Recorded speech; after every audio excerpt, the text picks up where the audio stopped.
Don't let the 1-1 draw fool you. We are still dog shit.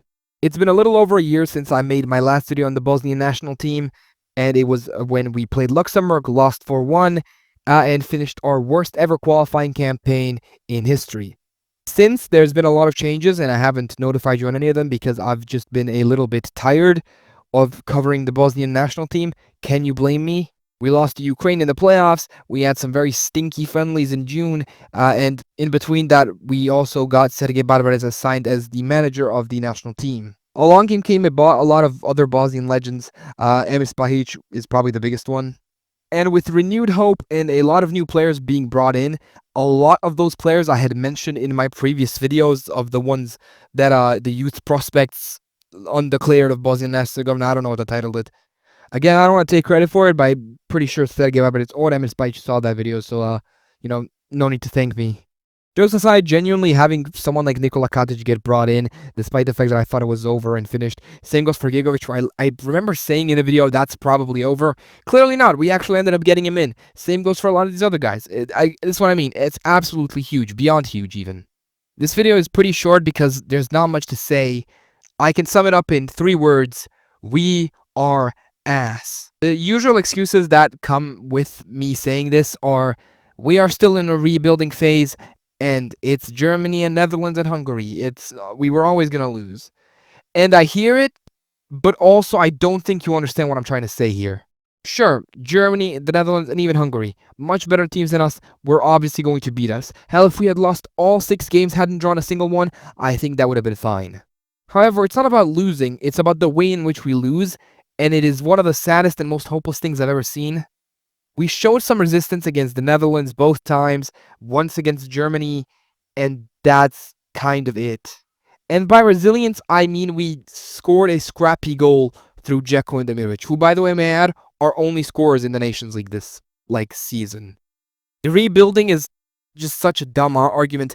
Even in a rebuild, there is no way you lose 7-0 to Germany. In a rebuild, you do not bench Samet Bajdar and Esmir Barektarevic for a 28-year-old out of his prime Ivan Šunjić. You do not start Nail Omerovic, who last game literally gave away a penalty and proceeded to not make a single correct pass after coming on. You don't give him 90 minutes, you don't reward him. The lineup issues are actually nuts, especially against Germany. Why isn't Barektarevic starting? Why isn't Bajdar starting? Why isn't Hussein Basic starting? Why aren't we giving these guys their chances? Why did Ife Jakvac come on in the 90th minute against the Netherlands? He literally had 2 minutes of play during this entire campaign.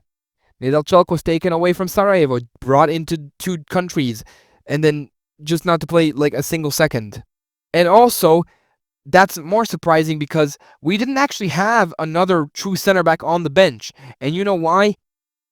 Because they forgot to fucking register Katic. Since Avanovic parted ways with the Bosnian national team, which is a situation on its own that I don't even want to get into, Nikola Katic has been our best center back. Him and Barisic are our most consistent center backs. There's no 2 ways about it. So how the fuck do you forget to register him? How the fuck do you even do that? The inclusion of Osman Hadžikić in the national team squad is confusing to me when Vedan Muftic has outdone him this season. All the way outdone him. If Željezničar didn't have him last season, they would have been relegated. And so far this season, he's also been probably their best player. Plus, Vedan Muftic is a good 5 years younger, I believe. So it just would have made more sense anyways. We are not going to randomly turn up against whoever it is that we play in the World Cup qualifiers and play much better than we did against the Netherlands. In the second half, we were good because the pressure was off. However, the second the qualifying for the World Cup begins, the pressure will be back on. The media will go crazy, the fans will go crazy, anticipation will rise again, and I believe that, and I genuinely mean this, unless we face San Marino or Gibraltar in the first game, we will lose 2-0 or 3-0. Count my words, come back to this video. You don't count words, just remember these words. That's it. I don't like talking about this national team. It causes me genuine stress and anguish. I'll be having a great day, and then I realize that the Bosnian national team plays, and then my day gets instantly worse. It's actually incredible how that works. These videos tend to do well. I don't mind talking about the youth players, so I may, if you guys want, if you're interested, and you also have to help me out, make another one of those wonder kids with dual nationality videos. I don't mind doing that. So far, a lot of the guys that I mentioned in those videos have played for the team or have been mentioned or are being tracked, which I'm pretty happy about. Either way, that's it. Don't make me talk about this team again. Thankfully, I won't until like March. And even then, maybe I will, maybe I won't. We'll see. Much love. Watch my other videos that aren't Bosnia related. I'm trying to diversify my content, and all I'm getting is fucking cricket noise. It's starting to piss me off. All right, love.